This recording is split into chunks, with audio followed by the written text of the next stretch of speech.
So thank you so much for spending some time with me. I'm very, very eager to hear how you get to lead such an amazing life, Adam, and Mm.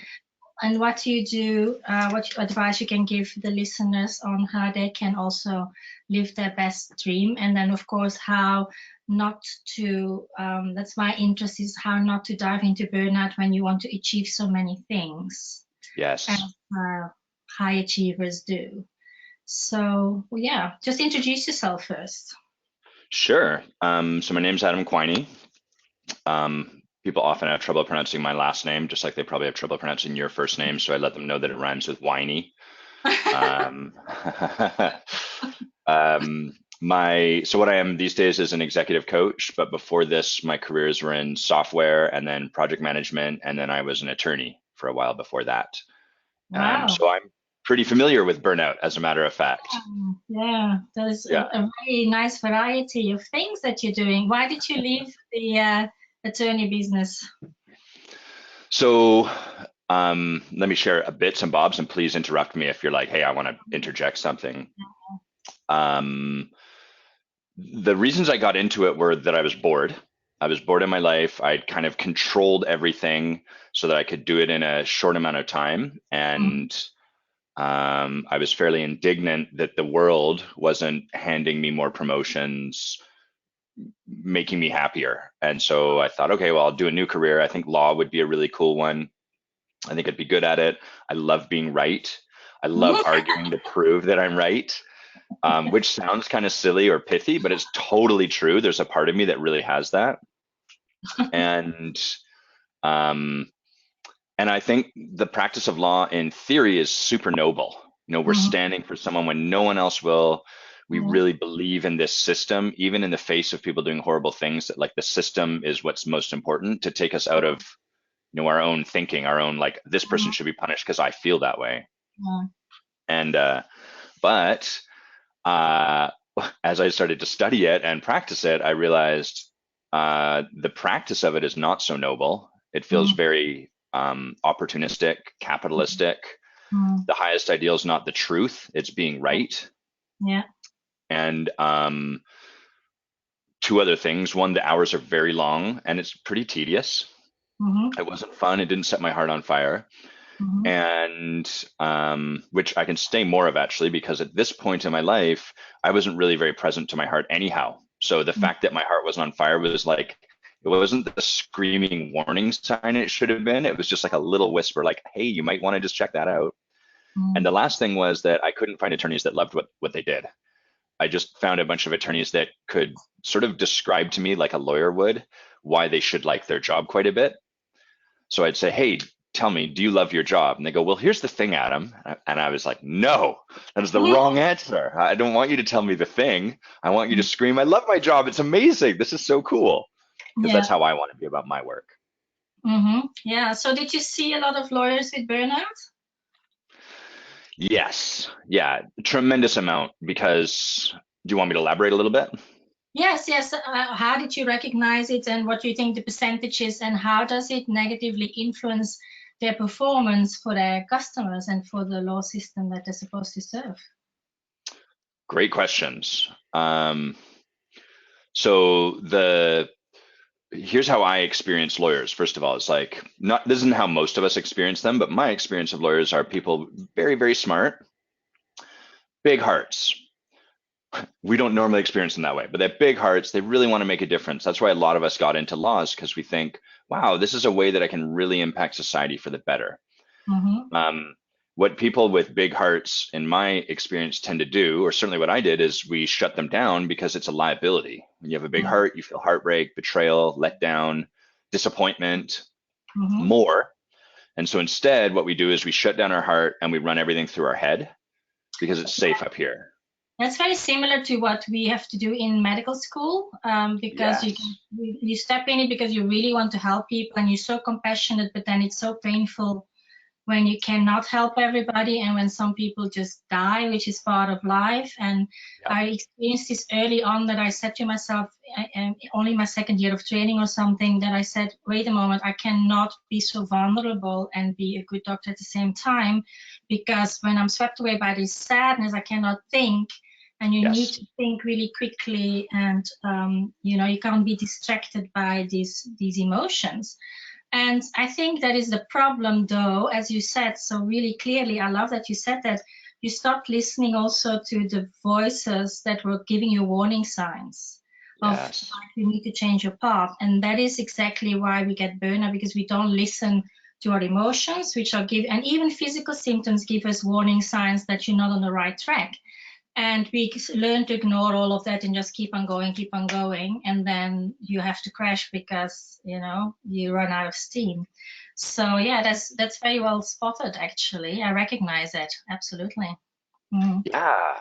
And it's like so there's two other things to that I would add. One, amazing, if we take out like it causes burnout, there's problems, and just look at it like from a kind of like a survival strategy, like in the face of really making difficult decisions and the incredible heartbreak that comes when someone goes off to jail or when someone dies on your table, like that Mm. is devastating. So it's kind of like Mm. you have a job to do, and this is going to be what's along the path. When you look at it that way, it's like, wow, a brilliant coping strategy we developed to just run it Yeah. through our heads. It's Yeah. quite genius. Yeah. We have to set aside our judgment of it for a sec to see that, but it's like, wow, brilliant. The other thing is that people that find their way into law, and I think medicine, and a lot of the other people I work with, and probably you as well, they learned to do this way, way, way before they found their way into law. So like I was doing this I probably learned to start doing this when I was 4, 8, Mm. whatever. I came by it honestly. It was just a little boy with a big heart and a big head learning how to get through the world and survive a world that's not always kind. Yeah. So when we get to a career like law, and this kind of goes to your original question, like how does this burnout happen or how do we get there? Many of my people and probably many of your people will be like, hey, well, just maybe people will give advice. Just stop working so much, or just maybe, don't worry about it too much. And we're like, I can't, because we Mm. have 30, 40 years of training that we've built up. We can't just release it, Mm. by blinking or wishing it away. Yeah, absolutely. Wow. So true that you said that. Often these personality types, because I've discovered the personality types that are more at risk of developing burnout, are people, like you said, who've learned at a young age, often already, to ignore, not to put themselves first, and just to ignore the fact that they had emotional pain, physical pain, and just like are in survival mode, which Yeah. makes you a lot more empathic, actually. So you feel things more than others, but you can't function that way. So therefore you decide to ignore all of these insights that you're getting, yeah, emotional signs, even spiritual signs. So that is so great. And when I start working with people who are very much in their head, usually men who are engineers or something, it's amazing when when I open up the big container of emotions that's been stored there for 40 years. Yeah. It is so great to see how people can finally let off steam and get it all out, because it makes you physically tired if you have to put a lid on things the whole time. And in Mhm. the background, it's causing havoc with your hormonal system and with your energy levels, because you constantly are suppressing something.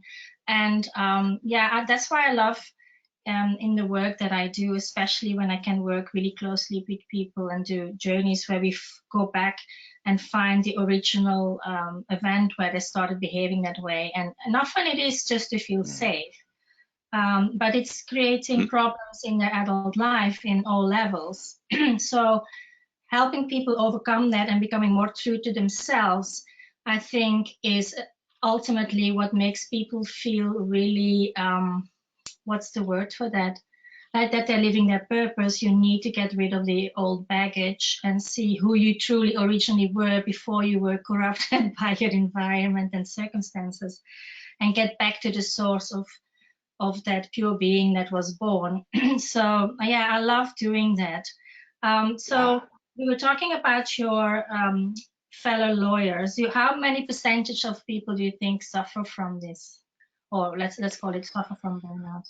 How many Well, lawyers? let me lay just a little bit more context, and then I'll answer your question. And feel free to stop me if you think it's unnecessary.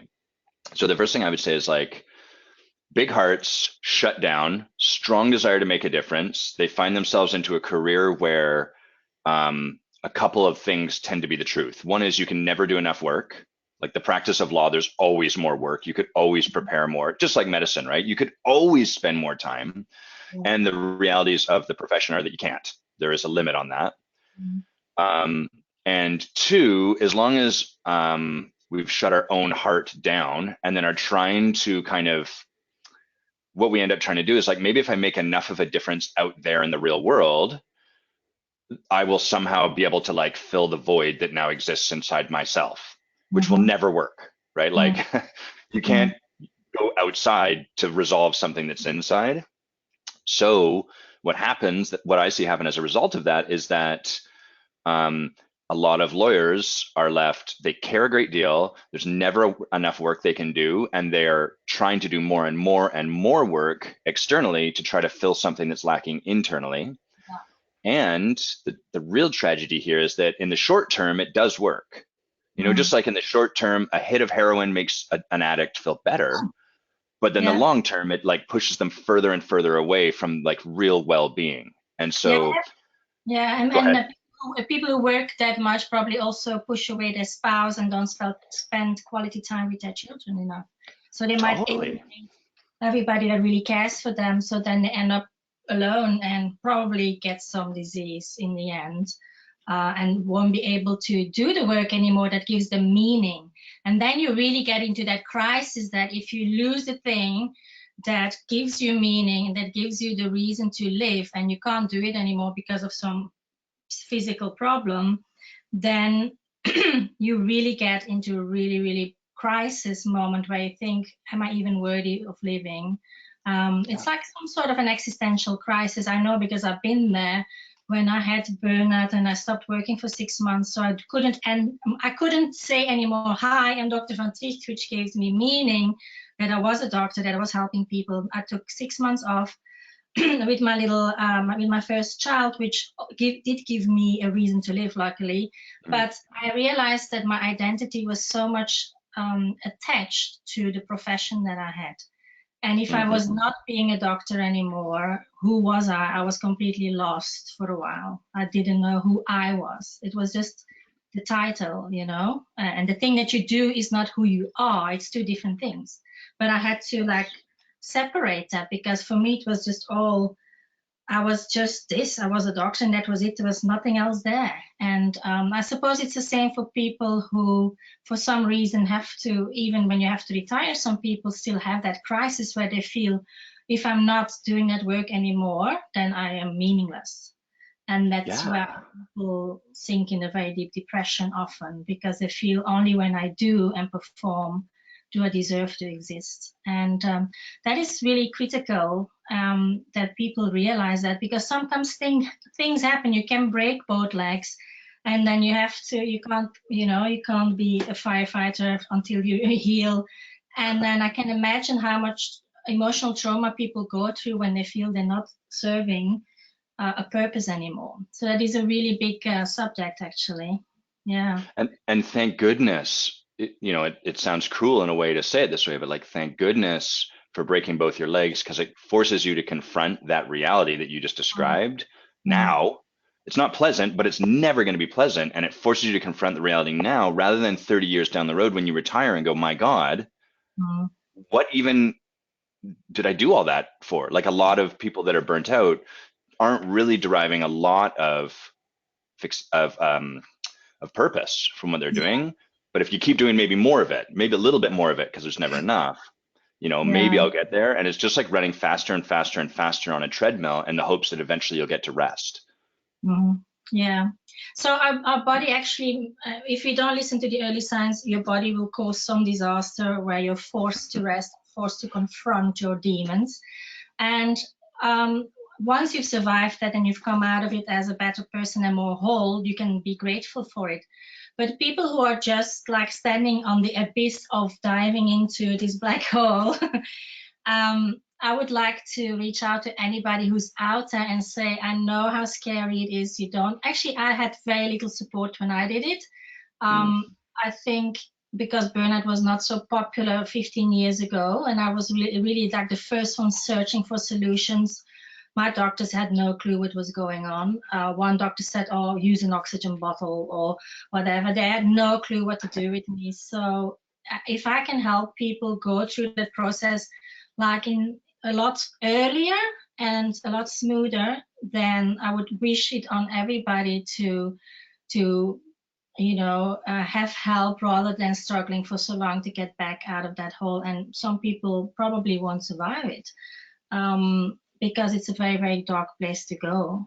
So yeah, that's my big mission. Is actually I want to make people aware that don't go there. Rather have this awakening moment while you're still healthy and make a little bit of changes in your lifestyle. And I mean, I teach people how to balance their life so that they are whole and complete, because often they ignore parts of their life and then they boom, ship sinks after a while. Too much to the right, not enough way to the left. So that's one of my missions. And also, if there's people out there that need that helping hand, I really love reaching out so that people can, go through it a lot smoother than what I did. So I know you were saying you changed jobs a few times. So what is bringing you that satisfaction now currently? Because you overcame this, right? Well, I think if I was really honest, which I might as well be, I would say that this is like, I kind of hold it like you never really fully overcome your stuff. So for me, there's always going to be a part of me that wants, there's a heartbreak in, I have so much to give and I can never give all of it because there's an infinite amount that I can give and a finite amount of time to give it in. Mm-hmm. So there's always like a new breakthrough for me in terms of like overcoming it. So I just want to make sure I'm not like, now I'm all healed and it's all solved. Like I'm always discovering new edges and like, oh crap, over there, I thought I Yeah. had it handled and it's not yet. Like there's a new place for me to be It with it. seems like life keeps on revisiting the same issues over and over again. That's true. Yeah. But I think sometimes you get to a moment where you actually have overcome something. It's Yes. like people who, hate themselves, when they really learn to love themselves, they will be confronted less and less with situations that will cause them to hate themselves. So I do believe in that some of the things you can overcome. But I know your theory, Yeah. that's what I learned at my coaching school too, that we revisit the same issues again. But if we grow, it should be less dramatic, or do you think that's not true? Does the universe throw like more heavy stuff at us as we get better at it? I hope not. Well, the way I have it is like I'll overcome. There was a period of time in my life where just picking up the phone and calling someone was very confronting, very frightening for me because of all of the reasons I had about it. They're going to think I'm a loser. I'm not going to say the right things. What do I do? You know, as a 6-year-old, or when I would invite a friend over to play, I had a script in my mind. I'm going to say hi, then we'll do this, then I'll ask that. And if he says no, it's okay. That was how I managed to be with rejection. And these days, that's never an issue, right? I can just pick up the phone. You and I can hop on, and we can have this great conversation, and I'm not too confronted by it. And um, if I'm at some conference and I meet someone who's like a Fortune 500 person, all of those same fears are going to come back. Mm. So basically, it's like I overcome a particular thing in this area of my life, and then I play a bigger game. And now it's like, oh, I have to relearn that lesson at this bigger scale and this bigger scale. Mm. So that's kind of how I have it. That puts it really clearly. Like I would say for myself, I was very shy as a child myself. I couldn't really speak to adults and I was looked down and I didn't want to shake Yeah. hands, stuff like that. But now I think I'm pretty sociable. But on the other hand, if they would tell me you're going to meet Queen Elizabeth II, I would be very apprehensive that I would not be behaving properly or I would say something wrong or, it's the different levels of social confidence in different Yes. environments. Obviously, whenever it's your first time in a new environment, it's only normal that you're a bit apprehensive and think like, Hmm. oh, this is a new experience. So it's like fascinating. It's very It's very cool in a way, but I mean, it wouldn't be fun if there wasn't a little bit of anxiety there. I mean, bungee jumping would not be fun if there wouldn't be a little bit of an adrenaline kick to it, a big one. Yeah. So, you know, that maybe gives the spice to life. And I mean, if everything was easy, we would never have these highs. Well, So, and some people, I think this is one of the things back to our topic about burnout. Some people I find get burnout in part because they care. You don't get burnout if you don't care. And so what people try to solve, the fix for burnout, is they try to find something that they just don't care that much about, which will solve burnout. But then they go to the other end of the spectrum where they're doing something that doesn't matter to them and they're bored. And it's then they just do soul this, filling if you do that. yeah. And they do this mental calculus where they're like, well, I'm bored to death. I'm not really living my purpose, but at least I'm not killing myself working 14 hours a day. And then people get, this is the tragedy for me, is not that burnout exists, but then people get caught in that pendulum and they're like, I guess I have to resign myself to one of these two ends. And it's like, oh no, that sucks. That's the sound of a soul dying. No, we'll need to look for the golden mean. And it's Exactly. depending on how much energy you have. So yeah, and what your goal is, because a lot of people, not everybody needs the same achievements to feel good or you know, or feel happy. Yeah, there's so much difference between different people, and that's why it's so good to have coaches who work with everybody's individual needs, because you cannot like have a formula that fits everybody.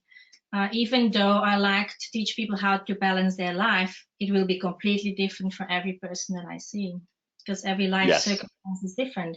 Some people have children, other people have not. I mean, that there's a lot more to build in. Some people work full time or have two jobs or are stay-at-home moms, so it's completely different how you can balance their lives.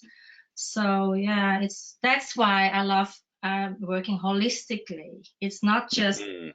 give them the right pills. That's just a little step of the healing process. I love doing the emotional healing, and I love also working spiritually. But there's a lot more. There's also, you need to look at their relationships, at their purpose, because I don't think you can really feel good about yourself if you don't feel that you're making a difference. What do you think about that? I mean, even if it is you're volunteering in a hospital, or you're walking 10 dogs a day, you make a difference for somebody. But I cannot Yeah. imagine just lying in a chair in front of the TV the whole day would make somebody happy. I mean, I can't imagine that, but maybe there are people for whom that is the absolute dream. I don't know. Well, I think of it like a cycle. So it's kind of like the question which we always ask, like which came first, the chicken or the egg? And the answer is they both did. They evolved, they grew together. And I would say it's really hard to make a difference if you don't feel good about yourself, and you probably won't feel very good about yourself if you're not making a difference. And so the bad part about that is people are like, but then which do I do? I guess I can't do either because they feed into each other. But actually, the news is much better. It's like you can start with either of those. Yeah. Begin by like loving yourself more. Begin by feeling better about yourself. Begin by refusing to work 18 hours a Yeah. day, because that's not what is going to make you feel good about yourself. And you will start to find that you make more of a difference because you are radiating self-love. Yeah. You are radiating love into the world, and that will have an impact on some level. Absolutely. I love that. I love that everybody who has that's high vibration, they will just positively influence every place they enter. So they can spread it around at home, at work, even if they go to a shop, they will lift the energy in the whole space. And that is one of the phenomena that I really love. It works Mm, both ways for me, because some workplaces that I've been to are really draining for me, and luckily I stepped out of one. But to find a place where you can like feel like you're radiating on the same wavelength and you're uplifting each other, that's the best place to be. So yeah, I mean, that's another thing. People who get burnout, sometimes it's because of a toxic environment. It might be too much toxins in the space, but it might be humans who are toxic relationships. And that's one of the things that I teach people also. You don't always have to change jobs, although sometimes you do. But yeah, to just look at the people that are in your life. Are they really having a positive effect on you, or are they draining your energy? Do they Yeah. make you tired after you've spoken them for a limited amount of time? And if they're family and you don't want them to eliminate them completely, then you can start by having like short moments of time with those people who drain you, and say, okay, this is it. I'm only going to visit you half an hour a week. That's it, the maximum. Because you don't even have to explain yourself. But that's one of the things that, yeah, I've had a success with my clients, where they talk to me about how some other people in their family really take off all their time and energy and effort, so that they don't have anything left for themselves anymore. And that's the first thing I tell them: you don't owe them that. You first have to take care of yourself. So what can you do for yourself that nurtures you, that recharges you? And that turns around. Some people just never had the idea that that was possible, because some people just always give help, reach out, and always, put other people first. But the example that I give is that when you're in a plane and they do the safety briefing, they always say, like, put on your own oxygen mask first, Right. you can help other people. And that's a big like opener for a lot of women who care for everybody else first. And they say, like, oh, right, yeah, I don't have to go and care for everybody else. I can first do something for me. And for them, it's like an aha moment that I think, like, yes, that's step number one. It sounds very selfish. Sometimes when people ask me, like, how are you going? I say, like, oh, I'm going through a selfish moment at the moment. I'm doing things that I love, things that I want to do. And I don't feel guilty about it anymore. So, but I mean, you have to grow up into that, because our society often doesn't think that you can do things for yourself, right? I don't know, it depends how you were brought up. But yeah, I was taught I was always, my mother always said that I had to give everybody presents at Christmas time and all other occasions, but she never made an effort of giving me presents. Or it was always Right. like me, I had to bring presents for everybody. That was like standard. I still don't understand why it Yes. had to be one-sided. So Well, it makes yeah. total sense to me. Like in the way I hold the world, there's who we are innately. So we're born. Is it okay if I share sort of a thing that, Yeah. okay, cool. So like people have their own beautiful qualities. Like a couple things I bring into any room I come into is a lot of brilliance and a lot of wit, a lot of play, a lot of humor. One thing I get about you, Dr. V, immediately is like just a tremendous amount of generosity. And so that's where we start from. And then what happens is we create fears about being the absence of that. So the like brilliant people, what do you think that they might be most afraid of if you were just take a guess? That they lose their weight. Okay, close. It's that they're stupid or that they'll be like perceived as stupid or dumb, which is hilarious because it's like, you are so freaking smart. You're never going to be, but that's the way our stuff works. And Yeah. so the most generous people in the world often get training growing up like, hey, you need to be more generous, which then makes them conclude, oh, I guess I'm not generous enough. And often my wife has this trait, Mm.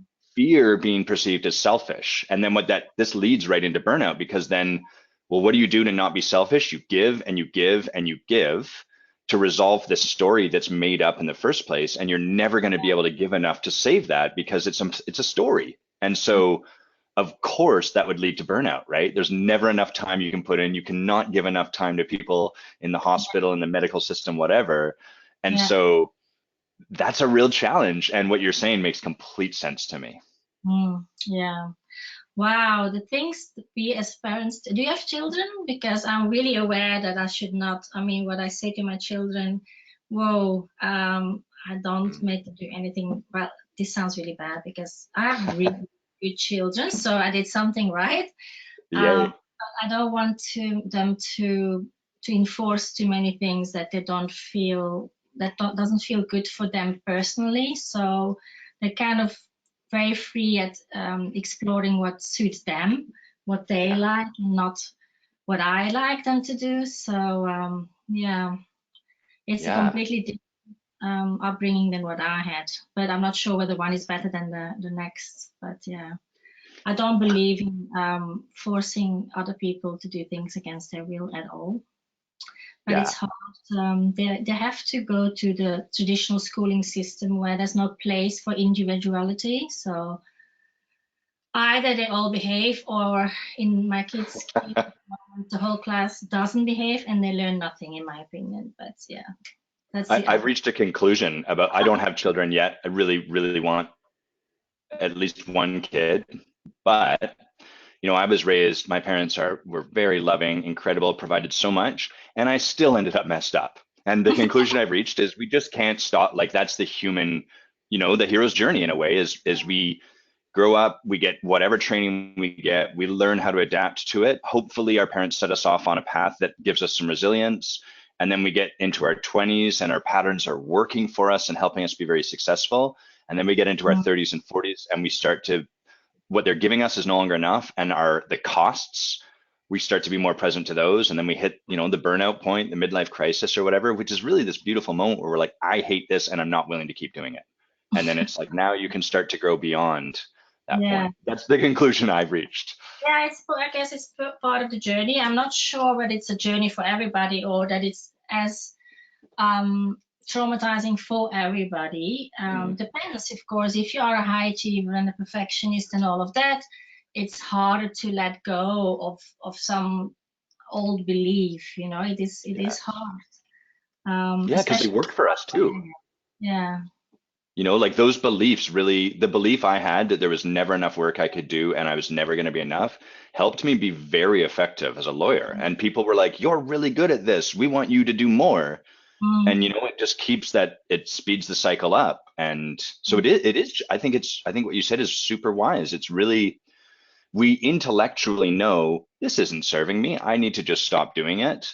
But what we can't see is that we're actually getting a bunch of payoff from that Mm. pattern too. And if we're going to stop doing it, we're going to have to let go of some of that payoff in the short term while we create a new way of showing up in the world. And that is scary. And I Mm. don't know about you, but for me, it's terrifying every time. It was horrible for me a few times, but I'm still Yeah. glad I did it. Now I'm a lot less. I'm a lot less fearful because I've already found myself without this profession or that profession, and I know Mm. that my core is always the same and good. So I'm not that hard on myself anymore, and I laugh with myself, more than other people when I'm imperfect. It's like, oh, so what? I did Yeah. it again. I made a mistake again. It's fine. So yeah. Now, so after you became a lawyer, when you stopped being a lawyer, did you go into coaching or did you do something Yes. else? Yeah. So I was halfway through law school. I was committed to finishing. I was committed to writing the bar. I was committed to working as a lawyer for a while. And I knew this is not what I want to keep doing. I don't think this is the career for me. I think it's going to really like crush me. And so that was when I met someone who used to be a lawyer and was a coach and thought like I was looking for other careers. And this was the first time up until this point, coaching was very, my background, very skepticism, very critical thinking was kind of rewarded in my family. So coaching was way out in the left field and woo woo and magic and fairy dust. But I talked to this guy, and as he described what he did, I thought, holy cow, this is a profession. This is who I've always been. I've always wanted to be this guy for my friends and family, and you can get paid doing that. That's Mm-hmm. amazing. That's like custom built for me. And so once I found that, it was there was like a bunch of rocks and, tumbling down and not doing it right to get through. But I think once I really found this work, I was pretty clear, like, oh, this is what I'm here for. This is what I've been craving all my life. I also like that work. It's still very unpopular in the UK where I live at the moment because they get all healthcare for free as well as psychology and stuff like that. So they're really not used to spending on themselves, on their own Yes. well-being. So I find it extremely hard to get. Yeah, I don't know. It's just they're not used to it. It's like I'm from another planet. So I don't know how to Yeah. land my spots in this environment. Yeah, do you have any advice for me on that? Well, I won't give you advice, but I can share what I see. because I think that's always the only person I can really give advice to is me, and I'm not going to listen to that anyhow. That's what I do as soon as someone gives me advice. But what I find is you're right. Like we're in the way our world is currently set up is one, I can do it all on my own. I don't need any outside help. Then we get past that at some point because we're like, this isn't working. Two, we get to the point where we're like, okay, I'm willing to see that I could use some help. But the way our systems are set up, for better or for worse, is that that help will you don't need to pay much money for that. It's not going to cost you very much money, and we'll help you. We'll do it for you, which is kind of the opposite of what coaching is about. It's not that coaching is cold, but coaching is like, hey, you want to be a leader in your life, and being a leader in your life and creating the life of your dreams will demand something of you. Like that's going to really, it's going to cost you, not necessarily financially, but it's not free. And I mean that in the deepest sense, like energetically, it costs you energy to swim against the current. What is Yes, free is just like, go ahead. and also because they need to step out of the victim role. So they need to take control of their own life. But if your government takes care of you and says, oh, that's fine, you'll get 5 psychology sessions from us. And then they're just like, oh, I can stay a victim, nice. And the psychologist says like, yeah, tell me again about the horrible things I did to you. And then, oh, poor me. It's the opposite of what we do as coaches. We want to find people's strength and help them to find, to find a way out and take power and control of their own life. Rather than always blaming other people, because that's really an easy thing to do. And it doesn't make you happy in any way, because you will always blame other people for what happens. So it's that's exactly what I love, is empowering people. And I see so much potential often in people, but they don't see it in themselves. So they need like somebody to clear away the cobwebs and get the brilliance out, shine them up a bit. And also make them see the good things about themselves that they never ever realized they had, or they were completely ignored somewhere or put away. Because people have a fear not only of failing, but a fear of success. And so that's something that I deal with a lot, and it's very complicated actually, because either, no, I'm not going to do it because I might not succeed, and what will other people think? Or no, I might actually succeed, and what will other people think? In my case, often I think I sabotage myself still, that I think like, if I am a big success, I will have too much work and get burnout again. Totally, right? So then I think that's brilliant what you just said, Dr. V, because then it's like, oh my God, okay, I can go this far, but never. And so that's part of what I see everyone in the world doing is we learned, I'll tell you a story about a client I once had who was a Olympic rower. So he was from Canada. He was Olympic level rower, and his team got all the way to the final race and they totally failed. And they were devastated, just destroyed. And you can imagine, like, to be in the Olympics, you train like crazy. And what he learned from that was, first of all, when I have something in front of me that I really care about, I get obsessive, I get intense, and I become quite nasty. And if I don't succeed, it will destroy me. So what he learned from that is structure my life so that I don't go after things that drive that up. Smart strategy to an extent. But the other part of that is that that's what he's craving in life. So he created this life where like he's now playing in this range where, again, this is like perfect burnout story, right? He can avoid the intensity, the darkness, the nastiness, but his heart's not ever 100% in what he's doing.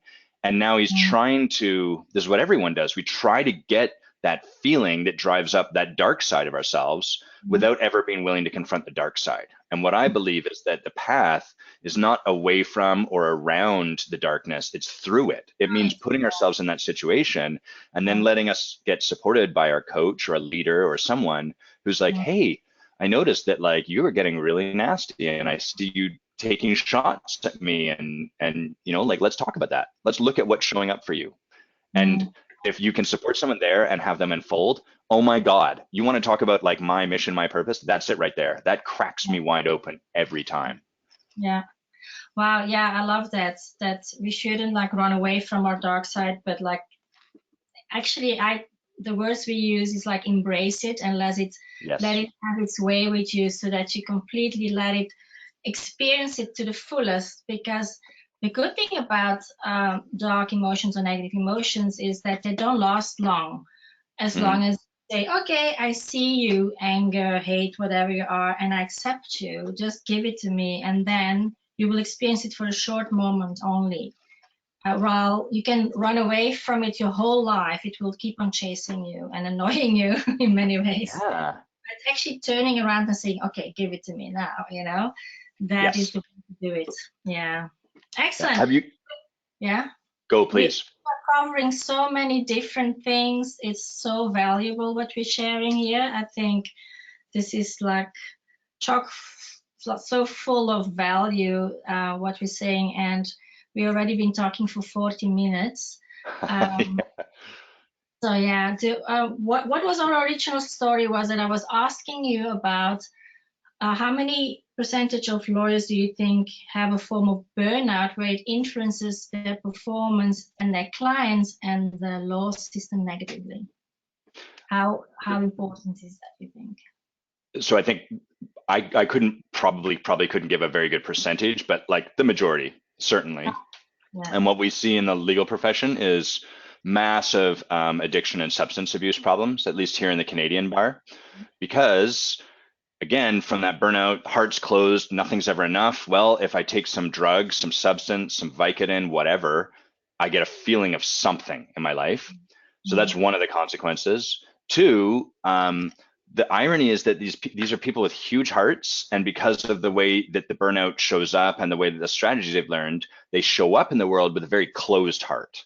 And so mm, what most people experience lawyers are, frankly, is kind of assholes, mm, people that don't have any time for them. And so the clients are left with this feeling like, man, I want to know more. I want a better understanding and an explanation. And the lawyer honestly wants to give that. They just don't have the time because they're pouring so much of themselves into everything. And so then yeah. consequently what happens is there's a lot of churn. Clients tend to turn over a lot and a lot of dissatisfaction in the legal profession. And um, there's some really chilling stories about lawyers who have overdosed, died. And I remember reading one that my wife sent to me that was really sobering, where the lawyer had died from, I can't remember what drug he was doing, something to like some an upper to stimulate himself and keep going. And he died with the phone of like his law firm dialed into his phone. He was still working Mm, up to his very last minute. Like, oh my mm, God, what a cost, you know? yeah.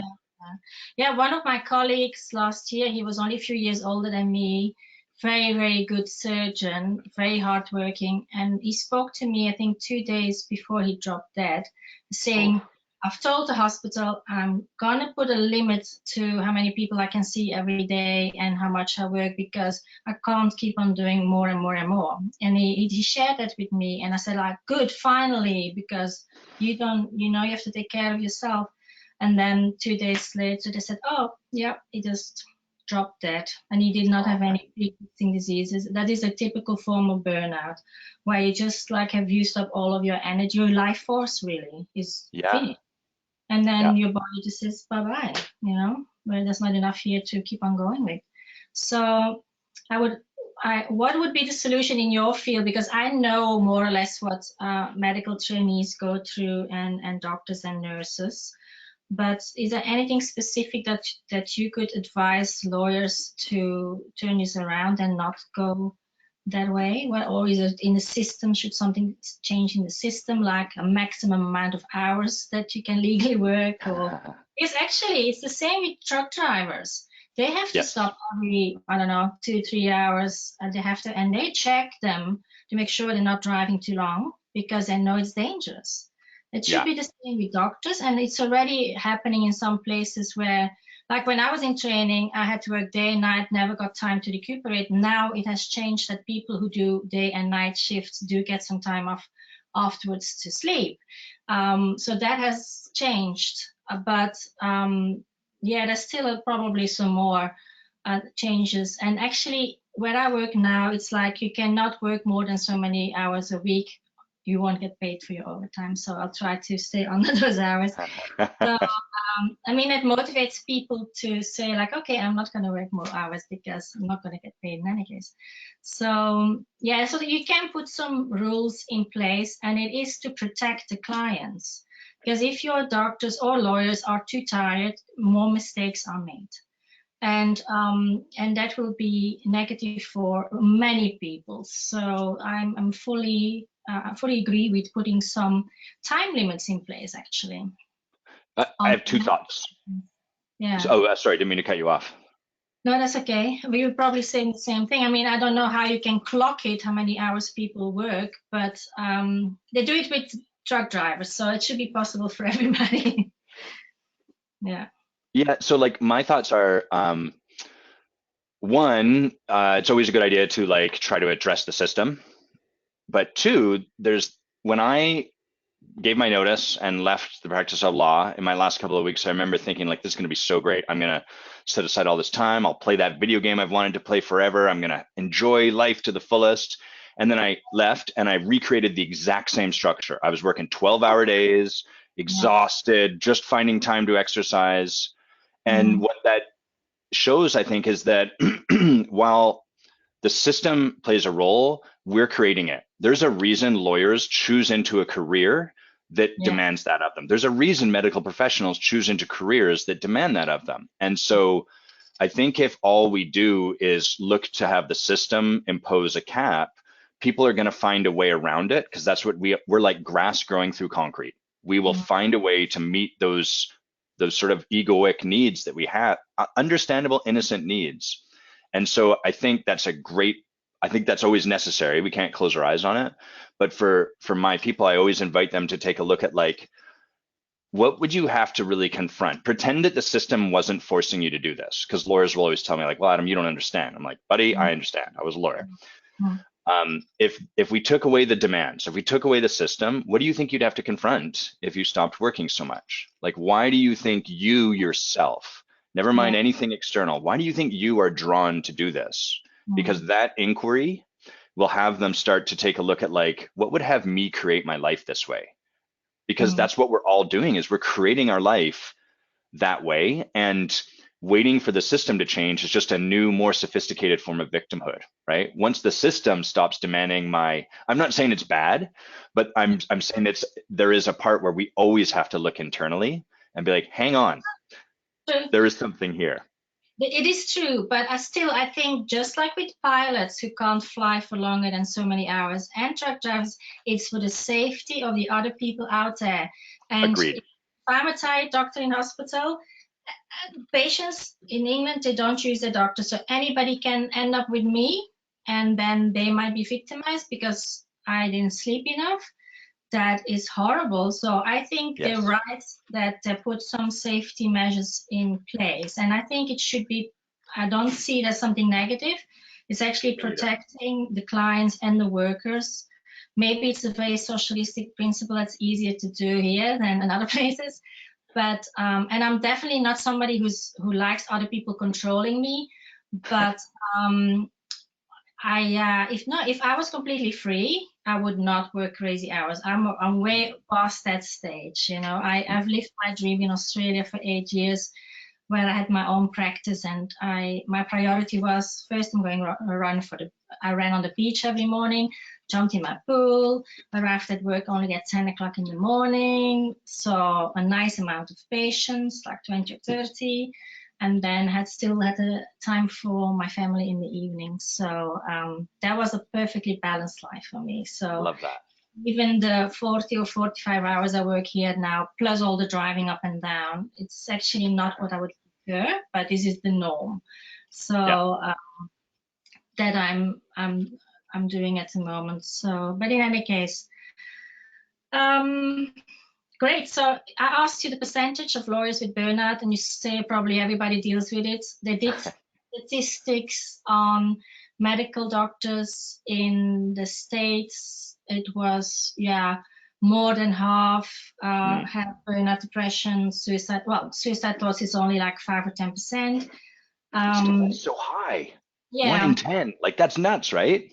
yeah, not the whole time, at the same time, probably like over the last few years, I can't, I have to study somewhere, but the Yeah. same in the UK, it was 80% has had burnout somewhere in their life, 60% like has had depression, and then a smaller amount has suicide thoughts. So it's, Mm. there's very stressful jobs because we are responsible, or we feel responsible for the well-being of others. Yeah. I guess, I mean, yeah, they know that the people who take care of others are the ones that suffer from this the most. Yes. I guess if you can just be like an artist who makes jewelry and feels very creative and is financially successful, you have a lot less stress than when you're taking care of other people's lives. But I don't know. I mean, I only really know this profession, so that's what they say, though, that people are in caring professions, and also people who work night shifts, like the police, Mm. the ambulance people, that is a bad idea for your body on many levels to do night shifts. If you can avoid that, please do. That's one of the really things that are not good for you in any aspect. But yeah, luckily there's some people who are willing to do it now and then. So I think we've discussed enough, but thank you so much, Adam. And if people want to reach out to you, how can they contact you if you want? Do you have a Yeah, website? Mhm. I do. Yeah. And I love it when people reach out. I'm always delighted to be in any kind of conversation with people. So the easiest way to find me is at my website, which is just my name, ADAMQUYNEY.com, adamquiney.com. And then Okay. all of me is all over that, and people can reach out that way, or just enjoy some of the content I produce, or whatever there is to do. Okay, great. And do you have any last famous words? Give me one sec just to think about that. The thing, anyone that's facing really anything that they're up against, but we'll say burnout, the thing I see people most often do that immediately puts them in trouble is if you ask them, like, what do you think you're getting out of this? Their answer will be nothing. This is a crazy thing. It doesn't make any sense. And I think that what people do when they say that is they they completely they take away any possibility of really understanding that this is something they created for a reason. And Mm, what I would invite people to do is to hold the patterns we've created with reverence, to look at, mhm, like, wow, there's a reason I structured my life this way. What might that be? And if we're willing to do that, then we can get past trying to fix ourselves to what you mm. were talking about earlier, which is like really a more holistic, like loving, opening kind of approach. So that's what I would invite people to do, is to like hold yourselves with reverence, all of yourself, your dark parts, your burnout parts, all of that. That's very true. I love that if you have any event in your life that you might see the negative aspect of it, there's always a positive aspect that you need to look for. And often people are completely in denial of the secondary gain that they're getting from the situation, right? Yeah. So making people see that can create a very big aha moment for them. Yeah. Yeah, that is very, very valuable. Thank you. Hmm. My website is https://burnoutexpert.co.uk. And thank you so much for joining us here. And I hope this was useful for many people. And I'm sure, like, yeah, I would like to stay in touch with you, as it feels like we're very aligned in our missions. And thank you Yeah. so much for spending time with me. This has been a treat, Dr. V. I really am honored to be in the conversation, and thank you for having me.